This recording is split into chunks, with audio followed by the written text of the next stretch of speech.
ഇത്തിഹാദിന്റെ പുതുവർഷ സമ്മാനമായി കോഴിക്കോട് തിരുവനന്തപുരം സെക്ടറുകളിലേക്ക് വിമാനങ്ങൾ സർവീസ് തുടങ്ങിയതോടെ കേരളത്തിന് അധികമായി ലഭിച്ചത് ദിവസേന 363 സീറ്റുകൾ.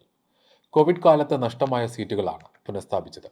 ഇതോടെ ഇന്ത്യയിലേക്ക് ഇത്തിഹാദ് നടത്തുന്ന സർവീസുകളുടെ എണ്ണം 10 ആയിട്ടുണ്ട്. അബുദാബിയിൽ നിന്ന് പുലർച്ചെ 3:20 പുറപ്പെടുന്ന തിരുവനന്തപുരം വിമാനം രാവിലെ 9 മണിക്ക് അവിടെ എത്തും. തിരിച്ച് 10:05 പുറപ്പെട്ട് ഉച്ചയ്ക്ക് 12:55 അബുദാബിയിൽ ഇറങ്ങും. 8 ബിസിനസ് ക്ലാസ് സീറ്റ് ഉൾപ്പെടെ 198 സീറ്റുകളുള്ള വിമാനമാണിത്. എല്ലാ ദിവസവും സർവീസ് ഉണ്ട്. ഉച്ചയ്ക്ക് 2:20 ആണ് കോഴിക്കോട്ടേക്കുള്ള വിമാനം. രാത്രി 7:55 കരിപ്പൂരിലെത്തും. മടക്കയാത്ര രാത്രി 9:30 രാത്രി 12:50 അബുദാബിയിൽ ലാൻഡ് ചെയ്യും. 8 ബിസിനസ് ക്ലാസ് ഉൾപ്പെടെ മൊത്തം 165 പേർക്ക് യാത്ര ചെയ്യാം. ദുബായിൽ നിന്ന് ടിക്കറ്റ് ബുക്ക് ചെയ്യുന്നവർക്ക് ബസ് സൗകര്യം ഏർപ്പെടുത്തിയിട്ടുണ്ട്. വിമാനത്തിന്റെ സമയക്രമം അനുസരിച്ച് ബസ്സുകൾ ദുബായിൽ നിന്ന് പുറപ്പെടും. ബസിന്റെ ടിക്കറ്റ് നിരക്കും ചേർത്ത് വിമാന ടിക്കറ്റ് ബുക്ക് ചെയ്യാം. കേരളത്തിലേക്ക് പ്രതിവാരം 2541 സീറ്റുകൾ കൂടി വർദ്ധിച്ചതോടെ സീസൺ കാലത്തെ നിരക്കിൽ കുറവുണ്ടാകുമെന്ന പ്രതീക്ഷയിലാണ് പ്രവാസികൾ.